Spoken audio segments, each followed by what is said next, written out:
Okay, dada Upendo karibu. Asante. Umetokea wapi? Umetokea Mtombo. Ndio wapi huko? Mkoa wa Arusha. Mkoa wa Arusha. Wapi? Nimasikia kupitia kwa dada yangu. Dada yako? Yaani wewe ambaye hata hujawahi kutuona kwa hiyo.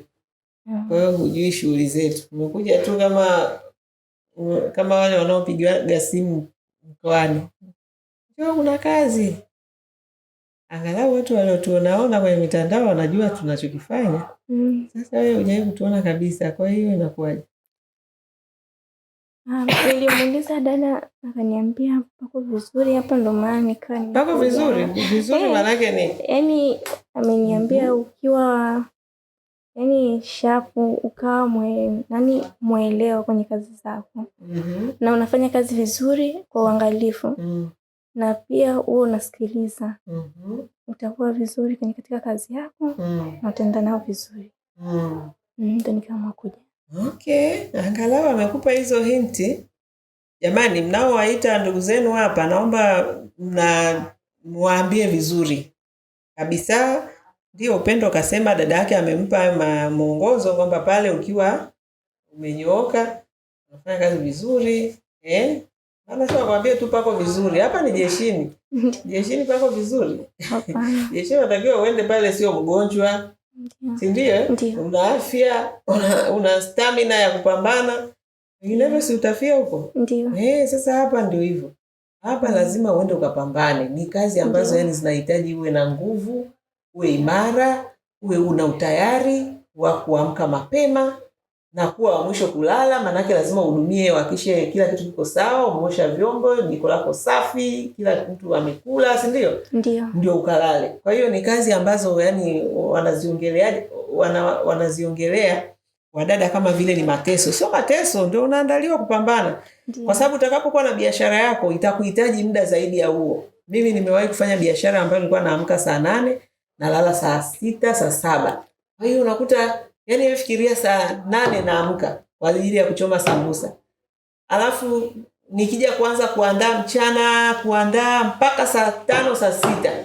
Hiyo ni biashara yangu. Ningesema eti nachelewa kulala na nawahi kuamka. Ningesema hivyo namlalamikia nani sasa? Lakini kwa sababu nilishawahi kufanya kazi ya ndani ambayo kuamka mapema na kuchelewa kulala ilikuwa ni kawaida, niliweza kufanya ile biashara. Ndio. Kwa hiyo wakati mwingine unafanya kazi inayokuandaa baadaye kwenda kufanya kazi zako vizuri. Lakini sisi tunaona kama tunateswa.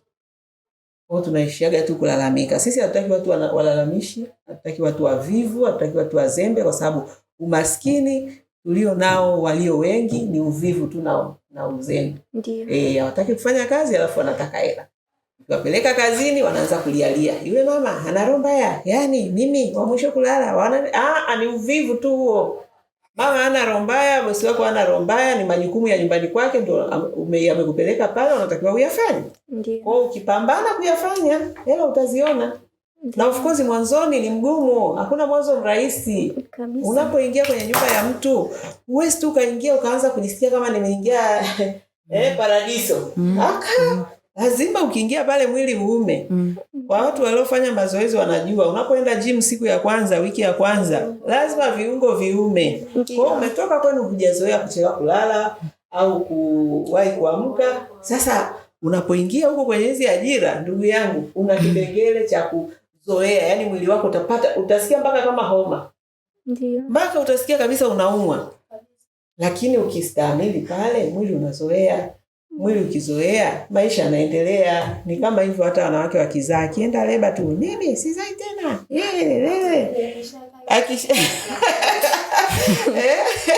Akitoka hapo nashangaa na watoto 5, ana 7, ana 10. Wakati wa uchungu matusi yote yanatoka. Sirudi tena leba. Ndio hivyo. Kwa jamani, tuwe na uvumilivu, hakuna mafanikio ya lele mama. Yaani hicho mimi nawaambia. Ndio.